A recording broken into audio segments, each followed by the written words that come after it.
Hi, good evening, and welcome to Outside the Sabljic Estate. I thought I'd go for a bit of an evening stroll to talk about this entry into the Commonplace vlog.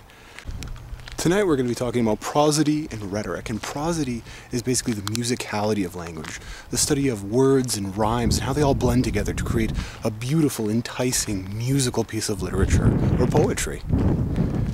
And within prosody, we're going to be looking specifically at a couple of works by John Donne, which I found to be perfect examples of prosody, but not only prosody, but also of rhetoric. And rhetoric is basically the science of making arguments. And prosody and rhetoric, when mated together, create a pretty lethal combination, you'll find, in terms of creating convincing, subversive, and enticing arguments that appeal not only to people's inner nature, so that anybody can latch onto it and understand it. And it's so accessible. Sort of the punk poetry of its day, if I may say so myself. Dig this part of the flea, for example. Mark but this flea, and mark in this, how little that which thou deniest me is. It sucked me first, and now sucks thee. And in this flea our two bloods mingled be. Thou knowest that this cannot be said, a sin nor shame nor loss of maidenhead. Yes, this enjoys before it woo, and pampered swells with one blood made of two. And this, alas, is more than we would do. See, it's pretty risque, pretty charged stuff. It's very amusing. The way the musicality of the language flows together, you don't really notice the hidden meaning. Or not even so much as the hidden meaning, just the true meaning of what, or the argument, the rhetoric that Donne is trying to put across. As a huge part of prosody and rhetoric, the poet Donne basically decides to create a topos, a place from which he can develop and unleash his argument upon his reader, his audience. And the topos, in this case, the place of his argument, is something that's instantly relatable. That's something that everybody in that day would have experienced, it would have seen, it would have known. It's a flea. And through this common flea that has bitten him and his partner, he's able to articulate really dangerous, subversive notions of things like premarital sex and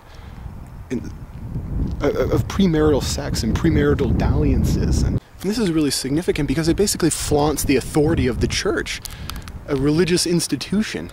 And through this topos of the flea and the idea of their bloods commingling together, it's more than just their blood, it's their bodily fluids, it's the consummation of their relationship, the premarital consummation of their relationship. But from his topos, he's able to create an incredibly persuasive and alluring argument to his not only just to his partner that he is speaking to within the poem, but also to society in general. I mean, it's entertainment, it's musical, but he's also putting across a thesis. He's also saying, so what? What about the church? What about church's authority? If there's passion, why can't there be a commingling? Really? Why wait to consummate? There's another poem of his that I want to look at as well, called Women's Constancy. Or as true deaths, true marriages untie, so lovers' contracts, images of those bind but still sleep, death's image, them unloose? Or your own end to justify, for having proposed change and falsehood, you can have no way but falsehood to be true. Vain lunatic, against these scapes I could dispute and conquer if I would, which I abstain to do, for by tomorrow I may think so too.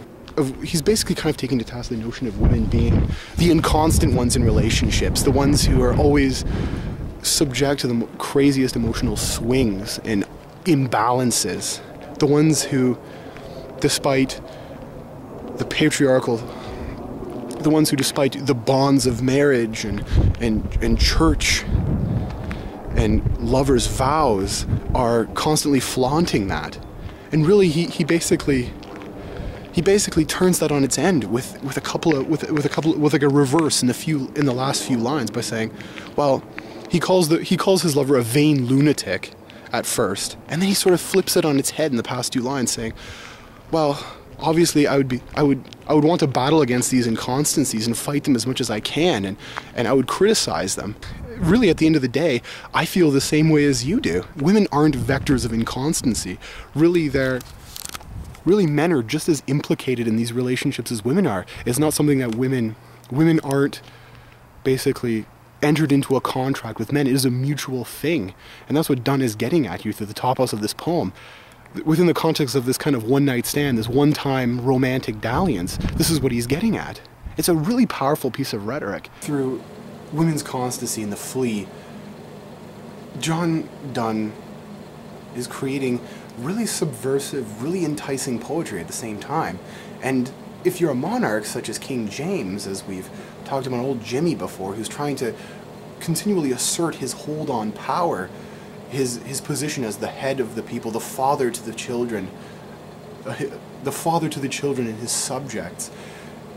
This is something that undermines him by appealing to the mass public through things that they are familiar with, and that, friends, is called a metaphysical conceit. A metaphysical conceit is basically when you take a concept such as the notion of premarital sex, for example, in The Flea, or women's constancy in Women's Constancy, you know, romantic dynamics such as that, and you relate them through channels and means and vectors such as the flea, or a common flea, that everybody can grab onto and that everybody can understand, and that appeals to a mass audience and creates the most amount of emotional affect. From his topos, from his place, from using his metaphysical conceits, he is able to find a place of argument that doesn't make him a direct target.